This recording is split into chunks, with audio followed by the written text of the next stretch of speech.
Cinema நேயர்களுக்கு அன்பு வணக்கம்.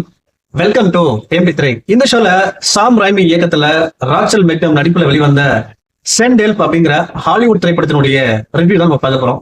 ஹாலிவுட்ல வித்தியாசமான கதைக்களத்துல எக்கச்சக்கமான படங்கள் வெளிவந்திருக்கு.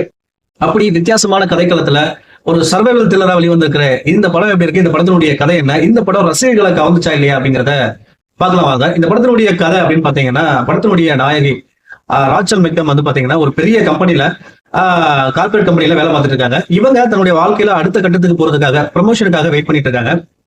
அந்த சமயத்துல வந்து பாத்தீங்கன்னா அந்த கம்பெனி வந்து பாத்தீங்கன்னா ஓனருடைய மகன் கைக்கு கைமாறுது. சோ இவங்களுக்கு கிடைக்க வேண்டிய அந்த ப்ரமோஷன் வந்து பாத்தீங்கன்னா எம்டி உடைய நண்பர் ஒருவருக்கு அந்த ப்ரமோஷன் போகுது. இவங்க போய் நேராவே கேட்கறாங்க, எனக்கு ஏன் அந்த வாய்ப்பு கிடைக்கல, ப்ரமோஷன் கிடைக்கல அப்படின்ற மாதிரி சொல்றாங்க. உன்னுடைய பெர்ஃபார்மன்ஸ் சரியில்லை அப்படின்ற மாதிரி எம்டி சொல்றாரு. சோ இவங்க வந்து முழு அர்ப்பணிப்போட கடுமையா உழைக்கிறாங்க. சோ அந்த சமயத்துல எம்டி வந்து உனக்கு ஒரு சரியான வாய்ப்பு, நம்ம வேலைக்காக வெளிநாடு போறோம், சோ அங்க உன் திறமையை காட்டு, உனக்கு நான் ப்ரமோஷன் கொடுக்குறேன் அப்படின்ற மாதிரி சொல்றாரு. இவங்க வந்து விமானத்துல போறாங்க. அப்படி போகும்போது விமானம் கிராஷ் ஆகி ஒரு தீவுல மாட்டிக்குது. சோ அதற்கு பிறகு நடக்கக்கூடிய அட்டகாசமான அதிரடி காட்சிகள் தான் இந்த படத்தினுடைய மீதி கதை. இந்த படத்தை பத்தி ஆலோசனை அப்படின்னா, இந்த படத்தினுடைய திரைக்கதையை ரெண்டா பிரிக்கலாம். ஒண்ணு வந்து பாத்தீங்கன்னா ப்ரமோஷனுக்காக முழு அர்ப்பணிப்போடு உழைக்கிற ஒரு பெண். ரெண்டாவது வந்து பாத்தீங்கன்னா ஒரு விமானம் வந்து தீவுல கிராஷ் ஆகி மாட்டிக்குது. அதுக்கு பிறகு நடக்கக்கூடிய அட்டகாசமான அதிரடி காட்சிகளை படமா எடுத்திருக்காங்க. இப்படி ரெண்டு கதையா பிரிக்கலாம்.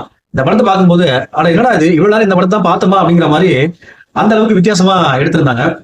அதே போல இந்த படத்தினுடைய நாயகி ராச்சல் மெக்டம் வந்து பாத்தீங்கன்னா நடிப்புல மிரட்டிட்டாங்க அப்படின்னு தான் சொல்லணும். ரொம்ப பொறுமையா இருந்த ஒரு நபரு விமானம் கிராஷ் ஆகி அந்த தீவுல மாட்டினதுக்கு பிறகு ஒரு டிரான்ஸ்பர்மேஷன் கொடுப்பாங்க பாத்தீங்களா, அப்பா அப்படின்ற மாதிரி சொல்ல வச்சிருக்கு.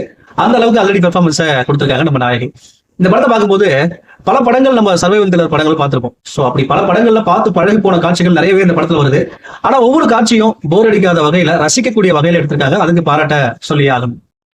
அதே போல வந்து பாத்தீங்கன்னா இந்த படத்துல வந்து பாத்தீங்கன்னா எல்லாருக்குமான படமா அப்படின்னு கேட்டீங்கன்னா இல்ல. இது வந்து அதிக வன்முறை காட்சிகள் இருக்கிறதுனால 18 வயதுக்கு மேற்பட்டவங்க தான் இந்த படத்தை பார்க்கணும். அதே போல இந்த படத்துல வரக்கூடிய டெக்னிக்கல் ஒர்க்கா இருக்கட்டும், மியூசிக்கா இருக்கட்டும், விஷுவலா இருக்கட்டும், அதே போல அந்த தீவுல மாட்டிக்கிறாங்க இல்லையா, அது வந்து உண்மையான தீவா என்னன்னு தெரியல, இல்ல விஎஃப்எக்ஸ் தெரியல, ஆனா அவ்வளவு அழகா அருமையா எடுத்திருக்காங்க. ஓவராலா வந்து பாத்தீங்கன்னா ஒரு சர்வைவல் த்ரில்லர் ரசிகளுக்கு ஒரு டைம் பாஸுக்கான படம் அப்படின்னு தான் நான் சொல்லுவேன். இந்த படத்துல நெகட்டிவ் அப்படின்னு பாத்தீங்கன்னா பார்த்து பழகி போன பல விஷயங்கள், புதுமையான காட்சிகள் அப்படிங்கிறது இல்ல. சோ அந்த ஒரு விஷயத்தை தவிர்த்து எடுத்திருந்தாங்க அப்படின்னா இந்த படம் வேற லெவல்ல இருக்கும். மொத்தத்துல இந்த படத்துக்கு MP3 கொடுக்குற ரேட்டிங் 5 2.75. அடுத்த மசந்திர சந்திக்கிறேன். நன்றி, வணக்கம்.